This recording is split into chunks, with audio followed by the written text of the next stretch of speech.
Magandang umaga po sa inyong lahat at maligayang pagkatuto sa Filipino 8.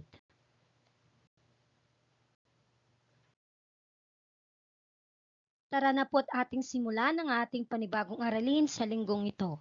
Bagaman tayo po ay nagsasagawa lamang ng asynchronous class at kayo ay nandyan sa bahay, marapat lamang na maipaalala ko sa inyo ang ating panuntunan nang matiyak pa rin na maayos at ganap pa rin ang pagkatuto. Gamit po ang salitang matatag. Maging handa sa pagsisimula ng klase, tandaang umupo at kumilos ng maayos at naayon, tataka ng isipan ng aral at kagandahang asal, gamit ang angking galing at talino, tiyak na ikaw ay matututo at magtatagumpay. Kaya naman batid kong ikaw ay handa na? Nariyan na ba sa iyong tabi ang inyong kwaderno at panulat?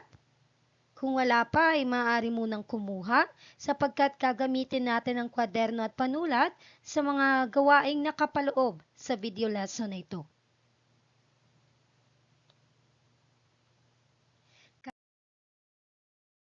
Kaya na lamang ng unang gawain. Nararapat na balikan muna natin ng bahagya ang nakaraang aralin, kaya tayo ay magbalik sa pamamagitan ng pagtukoy sa mga salita o katawagan ng mga salita o grupo ng mga salitang ipinapakita sa lesson na ito. Isulat pa ang inyong sagot sa kwaderno ha, at tiyaking ikaw ay nakikilahok kahit tayo ay magkalayo. Okay po? So ano po ang tawag natin sa unang salitang ito? Sumakabilang buhay. Kung iyong aalalahanin ang araling tinalakay nating nitong nakaraan lamang na linggo, ano po ang tawag natin dito?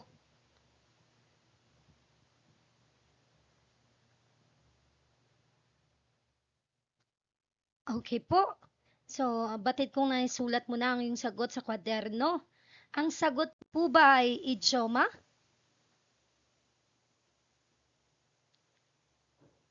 Sa makatuwid, ang sagot mo ay tama.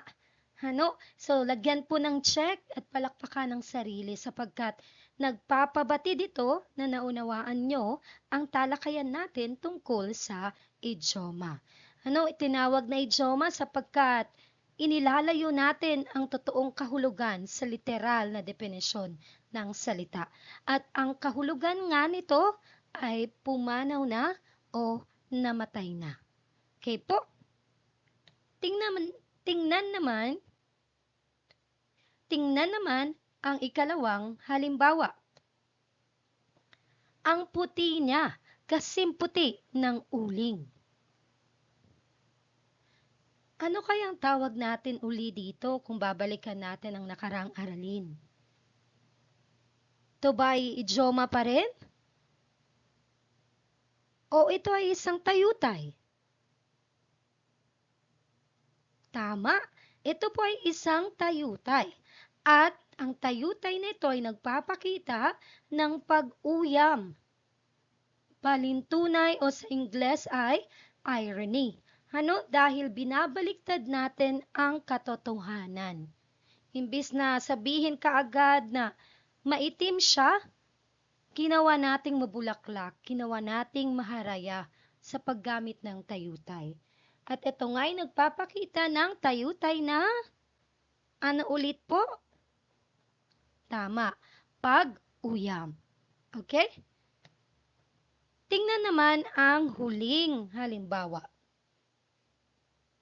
Namatay ako nang ako'y iwan niya. Ito ba ay isang idioma o ito ay isang tayutay? Kung tayutay, ano naman ito?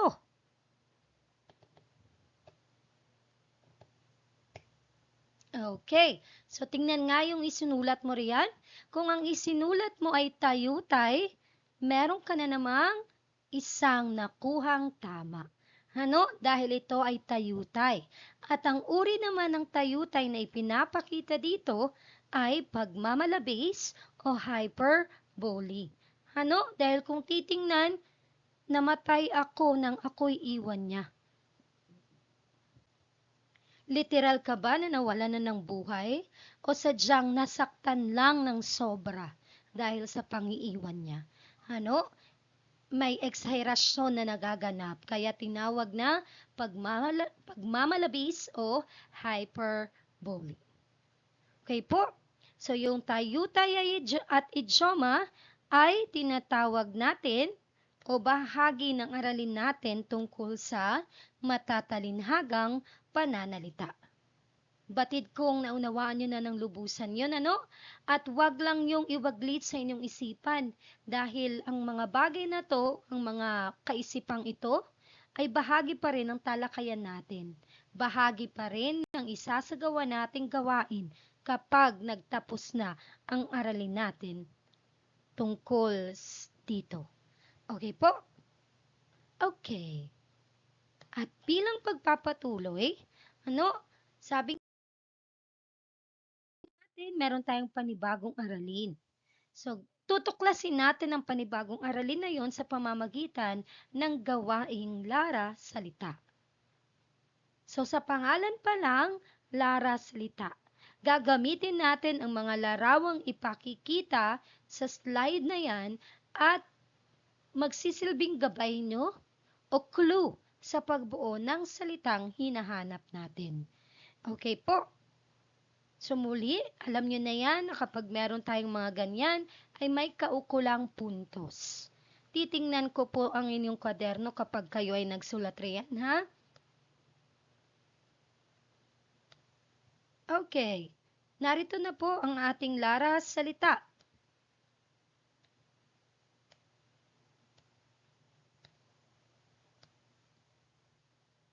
Nariyan na po ang mga larawan na kailangan nyo pag-isipang mabuti kung ano ba ang salitang hinahanap sa pamamagitan ng mga larawang ito. Maaring mga panggulo lamang or ginagamit natin na sounds like ang mga ito. Kaya kailangang pakaisiping mabuti at pagganahin ang memorya, ang isipan, ang utak, lahat-lahat ng pwedeng gumana, pagganahin na. Okay po?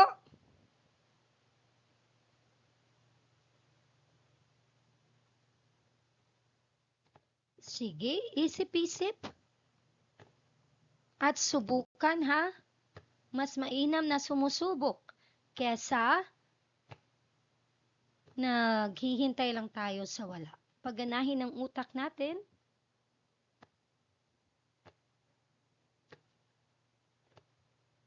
Okay po.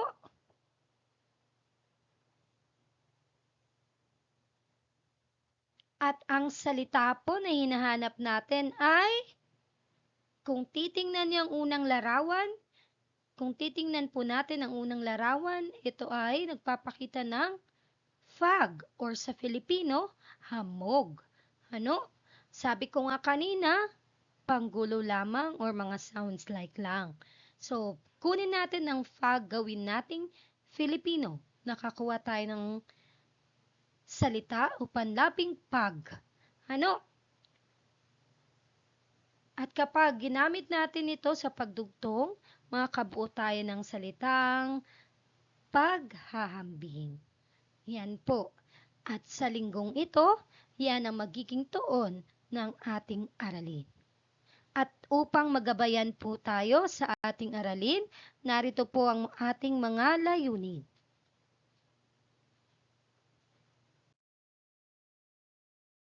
Una, nabibigyang kahulugan ang paghahambing.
Dalawa, nakapagsasagawa ng paghahambing.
At ikatlo, nakikilahok ng may katalinuhan sa talakayan.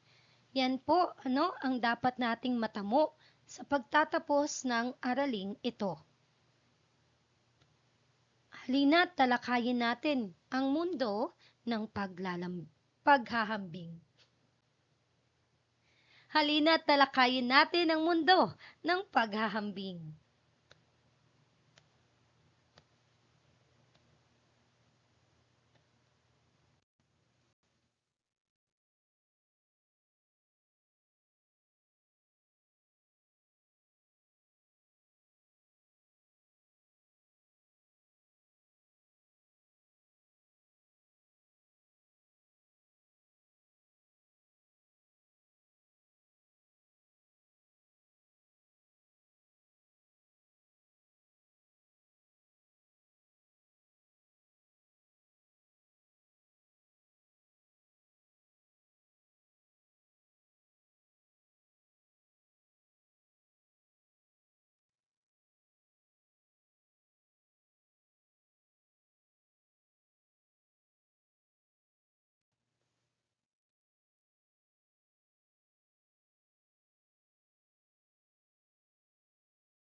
Tingnan ang dalawang larawan. Makikita nyo na meron tayong cellphones o elektronikong telepono. Okay po? So makikita nyo riyan ang dalawang cellphone na parehong ginagamit natin sa komunikasyon. Pero ang dalawa ba na yan ay magkapareho? Tingnan ang physical na anyo. Pareho bang pahaba o yung isa ay slim, yung isa naman medyo mataba? At yung isa, yung Nokia, keypad pa ang kanyang mga pindutan. Habang yung isa, ang iPhone ay touch screen na tinatawag. So sa dalawang bagay na to, makikita natin ang pagkakapareho at ang pagkakaiba niyan. So yung Nokia noon pa matagal na nagamit, samantalang iPhone, yan ang mga makabagong telepono natin. Okay po? So kagaya nga po ng sinasabi natin, Sa pagpapakita ng pagkakatulad at pagkakaiba niyan ay pumapasok ang paghahambing. Ano? Ibig sabihin, pag sinabi nating paghahambing,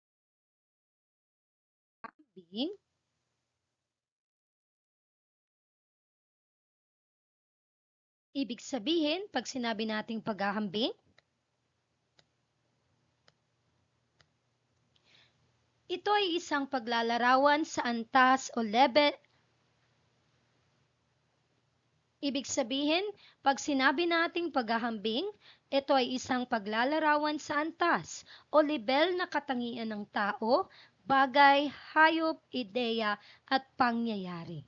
Ibig sabihin, naglalarawan na nagde-describe tayo. Ano? Tinitingnan natin ang pisikal na anyo nito, ang katangian ng isang bagay, hayop, ideya at pangyayari. Sa makatuwid, lahat ng bagay ay pwedeng magkaroon ng paghahambing. Halimbawa, bibili tayo ng cellphone.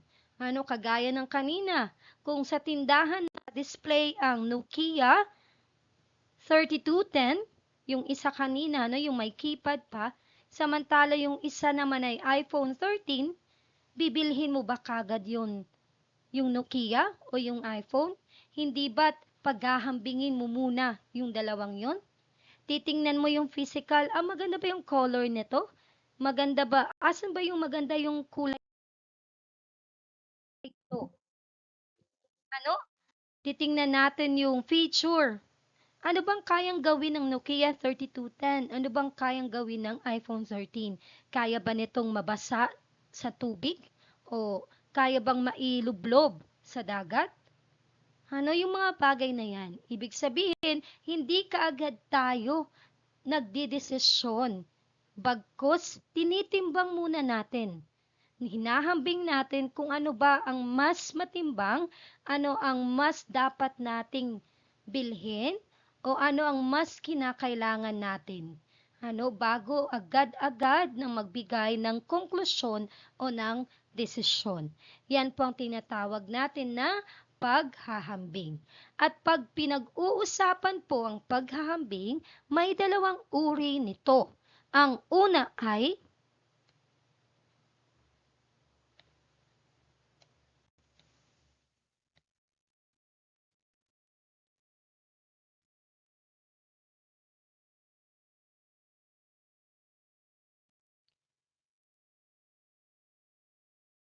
kapag pinag-uusapan uli ang paghahambing, merong itong dalawang uri.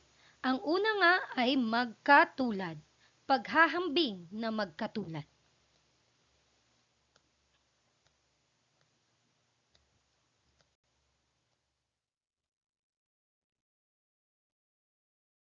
Sa pangalan pa lang o sa titulo pa lang paghahambing na magkatulad, ibig sabihin, ginagamit ito kung patas o magkatulad ang katangian ng inihahambing.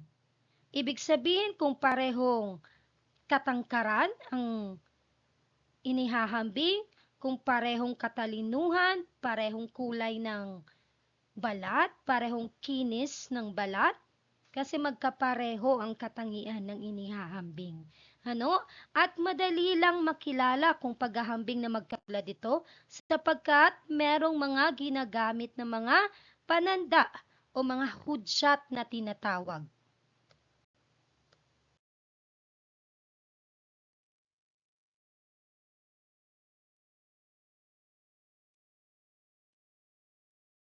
Ang mga hudyat na ito ay para, kapwa, tulad, pares, pareho.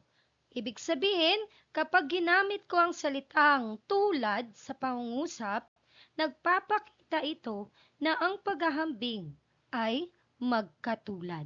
Ano? Madali lang po yan na huwag kalimutan. Sa hudyat na yan, panandayan ang paghahambing ay magkatulad.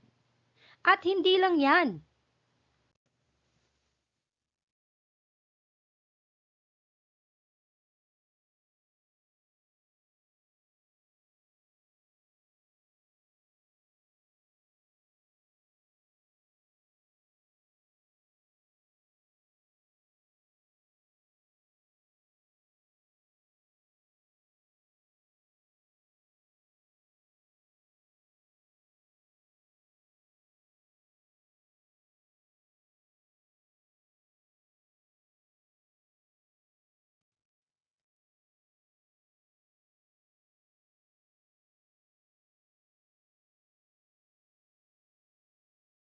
May mga panlapi rin tayong ikinakabit sa salitang ugat na nagsasaad na ang pangungusap ay nagpapakita ng paghahambing. Ito ay ang mga kasim, sim or magkasim, kasin, sin or magkasin, kasing, sing at magkasing. Pare-pareho lang po yan, pero magkakaiba ng gamit. Kailan ba ginagamit ang kasim or sim? Ang kasin or sin? Kasing or sing? Hindi sa lahat ng pagkakataon ginagamit yan ng pare-pareho kasi may kanya-kanyang tuntunin yan sa balarila. Okay po? So, gamitin natin ang kasim or sim. Ginagamit ang kasim or sim kapag ang sinundang salita ay nagsisimula sa letrang P at B. Tulit ko po ha, ginagamit ang kasim or sim or magkasim kapag ang sinundang salita ay nagsisimula sa letrang P at B. Halimbawa, kasim puti, kasim bait. Yan po yan ha. Huwag kalimutan po. Samantalang ginagamit naman ang kasin, sin or magkasin kapag ang salitang sinundan ay nagsisimula sa letrang D, L, R, S, T. Para mas madaling mamemorya, dalarasata. Halimbawa, sindami, sinliit, sinrumi, sinsikip, sintamis. Yan po yan ang tamang gamit ng panlaping kasin or sin. Samantala, ginagamit naman po ang kasing or sing or magkasing sa lahat ng letra na hindi pa nabanggit sa una. Ibig sabihin, yung mga patinig na A, E, I, O, U at iba pang mga katinig natin. Halimbawa po, ang salitang singgulo, Ang panlapi ay sing at ang salitang ugat ay gulo. Sing-init. Ang panlapi ay sing at ang salitang ugat ay init. Pero tandaan din bilang karagdagang batis pa rin. Kapag ginamit natin ang kasing or sing at ang sinundang salita ay nagsisimula sa patinig, ibig sabihin, A, E, I, O, U, nilalagyan natin ng gitling or dash in English. Pero kapag hindi naman nagsisimula ang salita sa patinig, wala na pong gitling na ilalagay. Kagaya ng singgulo. Kasing kahulugan. Wala na po, diretso lang po yan. Nagkakaunawaan po tayo? Malinaw po bang naihahatid sa inyo ang dagdag batis na ito? Maraming salamat po. Okay po?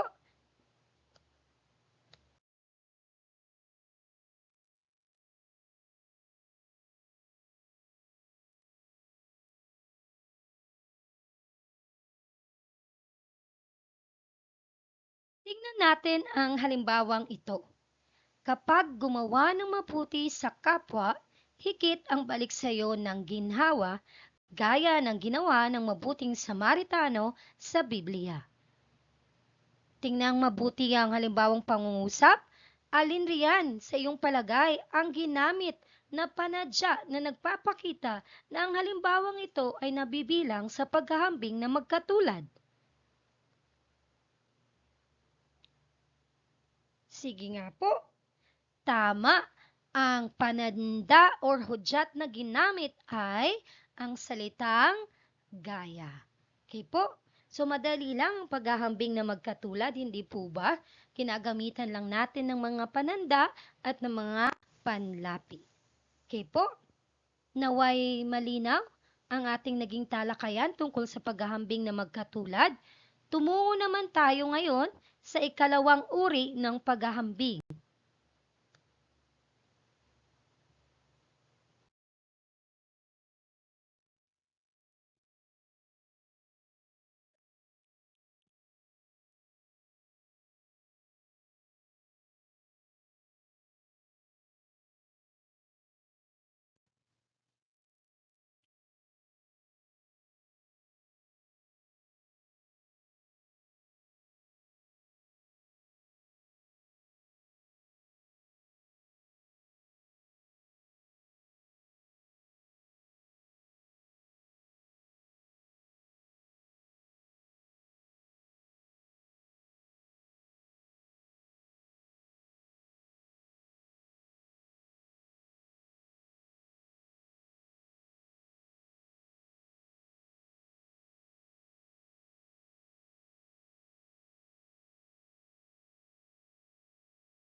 Ito ay ang paghahambing na di magkatulad naman. Ano?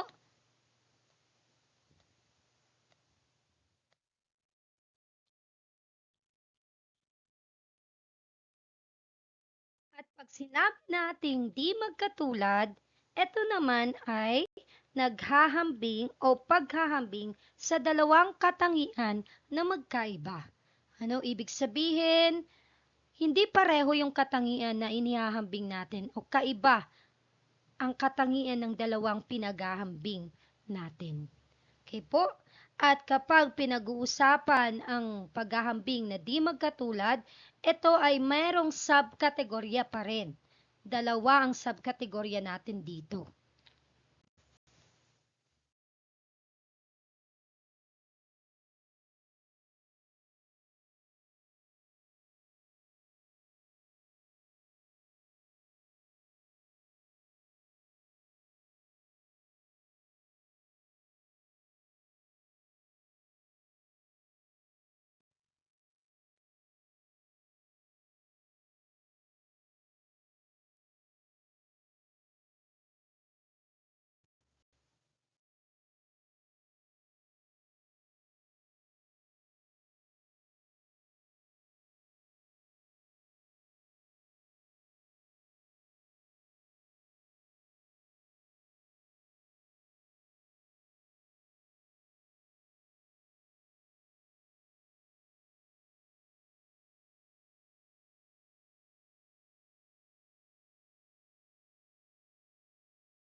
Ang unang subkategorya ng paghahambing na di magkatulad ay tinatawag na palamang. Ano?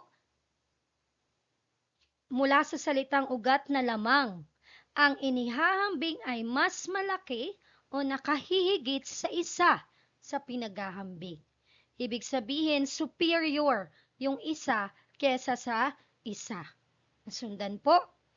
At makikilala mo ito dahil meron nga tayong ginagamit na mga hudyat o pananda pa rin. Ginagamit sa paghahambing na di magkatulad na palamang ang mga salitang higit na or higit lang, lalo, mas o di hamak. Ano ibig sabihin ng mga panandang ito ay ang mga hudyat na nagsasaad na yung paghahambing ay nagpapakita ng palamang or nakahihigit ang katangian kesa sa isa. Tingnan ang halimbawang ito. Higit na may pusong mamon si Ana kesa kay Ben, kaya sila ay nagkakaroon ng sigalot. Ano ulit ang ginamit na hudyat para magpakita ng paghahambing na palamang? Tama, ito ay higit na.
Ang ikalawang uri naman ng paghahambing na di magkatulad pa rin ay tinatawag na pasahol. Kabaliktaran sa unang paghahambing na di magkatulad na palamang, superior yung una, eto naman inferior. Ibig sabihin, kulang o may kakulangan sa katangian ay pinaghahambing. Ano? Ginagamit naman ng mga salitang di gaano, di gasino, di mahusay. Okay po? Halimbawa, di masyadong maganda ang boses ni Rosa. Ibig sabihin, dalawang pinaghahambing bagaman indirect yung ikinukumpara, pinapakita sa pangungusap na merong paghahambing na nagaganap dahil sa gamit ng panandang di masyado. Ano? Ibig sabihin, mas nakalalamang yung isa kesa sa boses ni Rosa na hindi maganda or hindi ganon kaganda. Ano? So, yun pong tinatawag natin na pasahol. Kulang sa kagandahan ang boses ni Rosa. Yun ang nais ipabatid ng paggamit ng panandang di masyado.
Tingnan pa rin ang dalawang halimbawang pangungusap. Basahin nga po natin ang una. Di gaanong malakas ang internet connection dito sa Pilipinas kaysa sa Amerika. Di gasinong masinop magpasa ng mga gawain ang ilang mag-aaral. Ang di gaano at di gasino ay parehong pananda na nagpapakita ng paghahambing na pasahol. Pero paano ba nagkakaiba ang gamit nito? Kung titingnan po natin, ang di gaano ay ginagamit kapag ang inihahambing o ang inilalarawan natin ay katangian ng isang bagay. Ano po? Di gaanong malakas ang internet connection. Ibig sabihin, ang inilalarawan dito ay ang kalakasan ng koneksyon ng internet sa Pilipinas kesa sa Amerika. Okay po? Samantala, kapag di gasino naman ang gagamitin, ang inilalarawan natin ay katangian ng tao. Okay po? Hindi ng bagay. Kaya nga tinawag na gasino mula sa salitang sino. Okay po? Kaya kung titingnan yung halimbawa, di gasinong masinop magpasa ng mga gawain ng ilang mag-aaral, ang katangiang inilalarawan ay ang salitang masinop. Ano?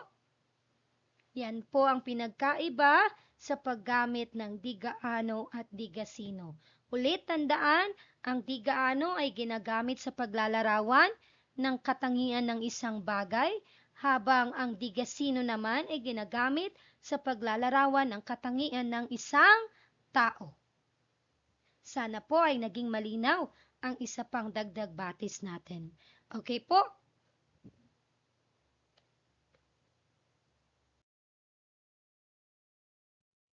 Okay. At doon po nagtatapos ang ating talakayan tungkol sa paghahambing. Huwag kalimutan, pag paghahambing, meron po tayong ikinukumpara, tinitingnan natin ang pagkakapareho at pagkakaiba nito. At meron tayong dalawang kategorya, ang paghahambing na magkatulad at di magkatulad. At sa paghahambing na di magkatulad naman, ay meron tayong subkategorya.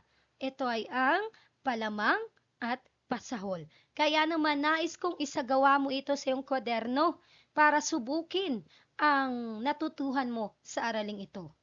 Narito po ang panuto.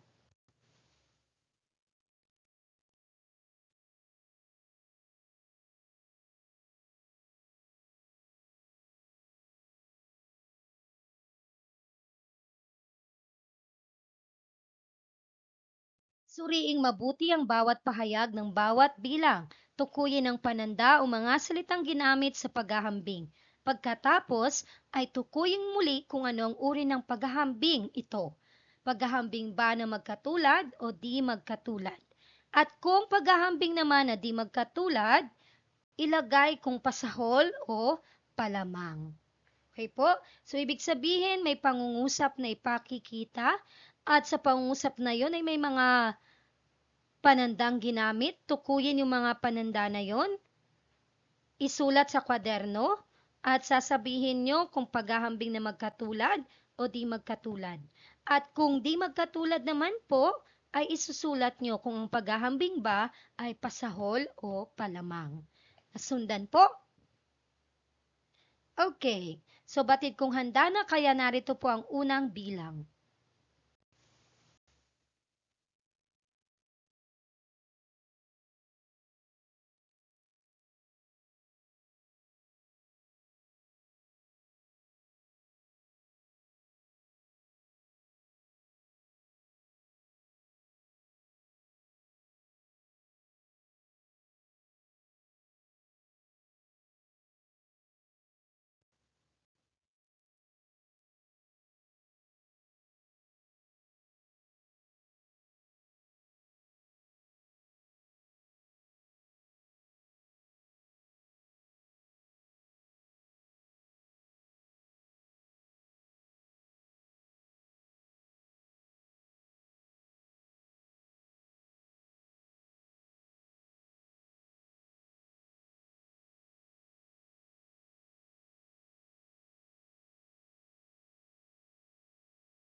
Ikalawang bilang.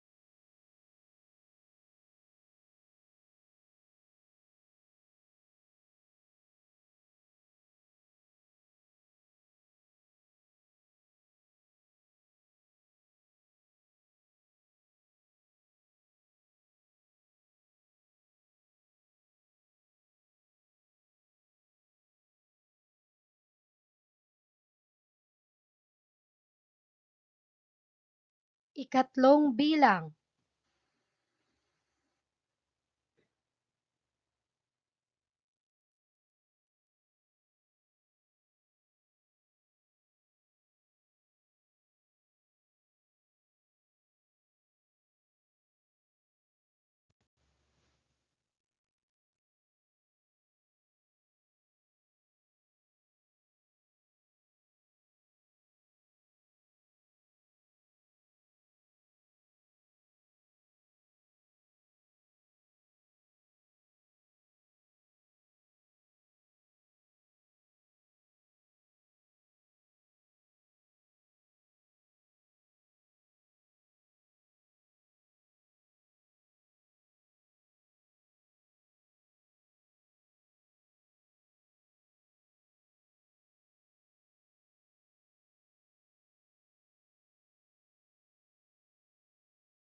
Ikaapat na bilang.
At panghuling bilang.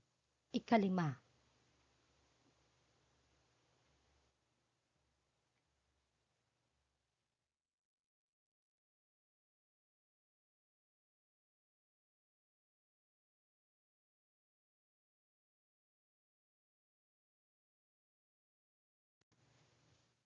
Tiyakin po